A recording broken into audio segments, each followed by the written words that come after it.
ಸೂರ್ಯ ಗಂಗಾಧರನ ಪಾದವನ್ನ ಸ್ಪರ್ಶಿಸಿ ಪಥವನ್ನ ಬದಲಿಸಿರುವಂತಹ ಆ ಶುಭ ಕ್ಷಣವನ್ನ ನಾವು ಕಣ್ತುಂಬಿಕೊಳ್ತಾ ಇದ್ವಿ. ಅದರ ಬಗ್ಗೆ ಗುರುಗಳು ಕೂಡ ಮಾಹಿತಿಯನ್ನ ನಮ್ಮ ಜೊತೆಗೆ ಹಂಚಿಕೊಳ್ತಾ ಇದ್ರು. ಸಾಮಾನ್ಯವಾಗಿ ನಾವು ಸೂರ್ಯ ನಮಸ್ಕಾರವನ್ನು ಮಾಡ್ತೀವಿ. ಇಲ್ಲಿ ಸೂರ್ಯ ಶಿವನ ನಮಸ್ಕಾರವನ್ನ ಮಾಡ್ತಾನೆ ಪಾದಸ್ಪರ್ಶ ಮಾಡೋ ಮೂಲಕವಾಗಿ ಅಂತ. 18 ಸೆಕೆಂಡ್ಗಳ ಅವಧಿಯಲ್ಲಿ ಪರಿಪೂರ್ಣವಾಗಿ ಸೂರ್ಯ ನಮಸ್ಕಾರ ಆಗಿದೆ ಅಂತ. ಇದರ ಬಗ್ಗೆ ತಿಳಿಸೋದಾದ್ರೆ ಖಂಡಿತ.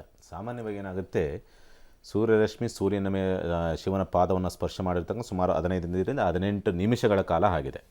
ಆದರೆ ಪೂರ್ಣ ಪ್ರಮಾಣದಲ್ಲಿ, ಅಂದರೆ ಈ ಗ್ರಹಣ ಅಂತ ಪೂರ್ಣ ಪ್ರಮಾಣದ ಗ್ರಹಣ ಅಂತ ಕರಿತೀವಿ. ಅಂದರೆ ಪೂರ್ಣ ಚಂದ್ರ ಆವರಿಸಿಕೊಂಡಾಗ ಪೂರ್ಣ ಗ್ರಹಣ ಅಂತ ಕರಿತೀವಿ. ಹಾಗೆ ಶಿವಲಿಂಗ ಪೂರ್ತಿಯಾಗಿ ಸೂರ್ಯನ ಆ ಬೆಳಕು ಏನಿದೆಯಲ್ಲ, ರಶ್ಮಿ, ಅದು ಪೂರ್ಣ ಪ್ರಮಾಣದ ಲಿಂಗದ ಮೇಲೆ ಪೂರ್ಣವಾಗಿ ಯಾವಾಗ ಸಂದರ್ಭ ಬರ್ತದೋ ಅದನ್ನು ನಿಗದಿತವಾದಂಥ ಒಂದು ಸಮಯ ಅಂತಕ್ಕಂಥ ರೀತಿಯಲ್ಲಿ ಎಷ್ಟು ಸೆಕೆಂಡ್ ಇತ್ತು ಅಂತಕ್ಕಂಥ ನೋಡ್ತೀವಿ.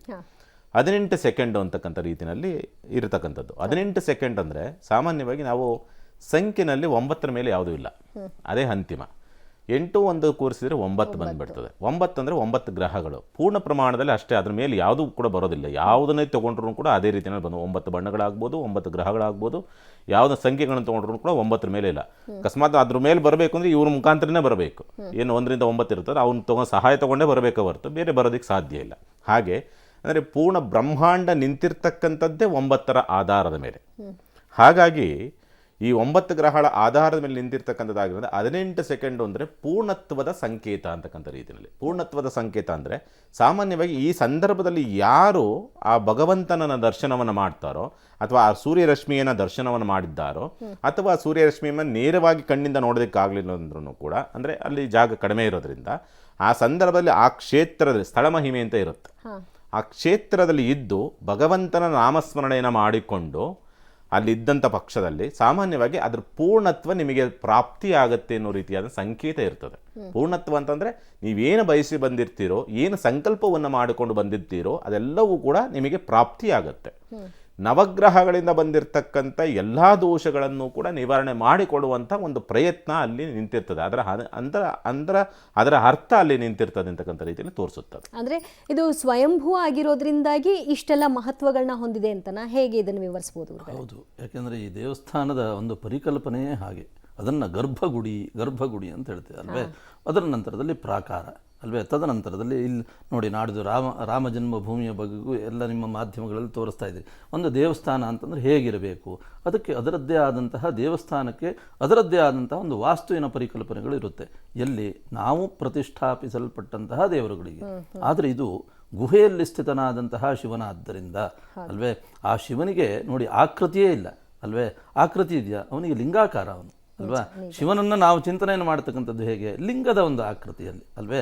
ಹಾಗಿದ್ರೆ ಬ್ರಹ್ಮಾಂಡವು ವ್ಯಾಪ್ತ ದೇಹಾಹ ಭಸಿತ ಸಿತರುಚ ಭಾಸಮಾನ ಭುಜಂಗೈ ಕಂಠೆ ಕಾಲಾಸ್ಕಬರ್ಧಾ ಕಲಿತ ಶಶಿಕಲಾ ಚಂಡ ಕೋದಂಡ ಹಸ್ತಾ ತ್ರ್ಯಕ್ಷ ರುದ್ರಾಕ್ಷಭೂಷಾ ಪ್ರಣತ ಭಯಹರ ಶಾಂಭವ ಮೂರ್ತಿಭೇದಾ ರುದ್ರಾಶ್ರೀ ರುದ್ರಸೂಕ್ತ ಪ್ರಕಟಿತ ವಿಭವ ನ ಪ್ರಯಚ್ಛಂತು ಸೌಖ್ಯಂ.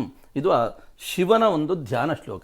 ನೋಡಿ, ಧ್ಯಾನ ಶ್ಲೋಕದಲ್ಲಿ ಆ ಸಂಪೂರ್ಣವಾದಂತಹ ಆ ದೇವರ ಒಂದು ಚಿತ್ರಣಗಳು ಇರುತ್ತೆ ಅಲ್ವೇ.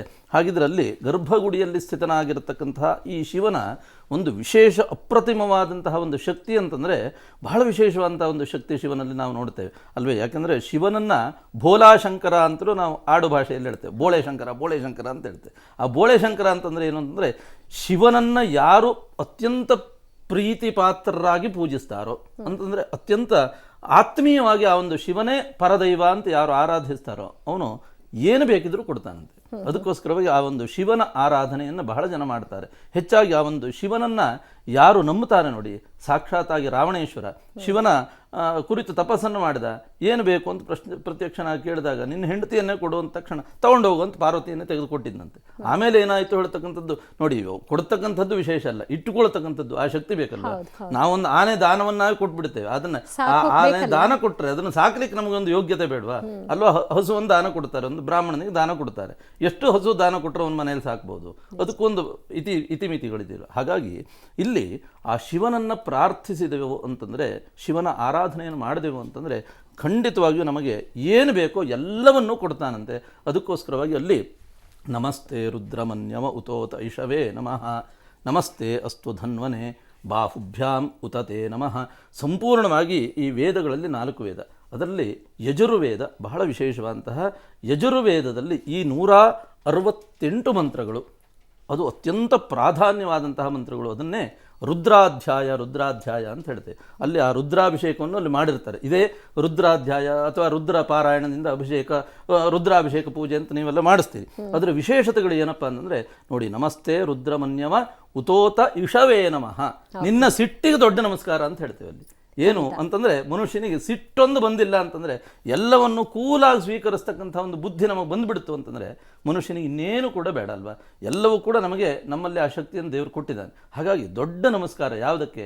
ಸಿಟ್ಟಿಗಪ್ಪ, ನಿನ್ನ ಸಿಟ್ಟಿಗೆ ದೊಡ್ಡ ನಮಸ್ಕಾರ ಅಂತ ಅಲ್ಲಿ 168 ನಮಸ್ಕಾರಗಳನ್ನು ಆ ಶಿವನಿಗೆ ಸಲ್ಲಿಸ್ತಕ್ಕಂಥದ್ದು. ತದನಂತರದಲ್ಲಿ 11 ಚಮಕಾಧ್ಯಾಯಗಳು ಅಂತ ಹೇಳ್ತಾರೆ. ಆ 11 ಚಮಕಾಧ್ಯಾಯದಲ್ಲಿ ದೇವರನ್ನ ಪ್ರಾರ್ಥನೆಯನ್ನು ಮಾಡ್ತಕ್ಕಂಥದ್ದು.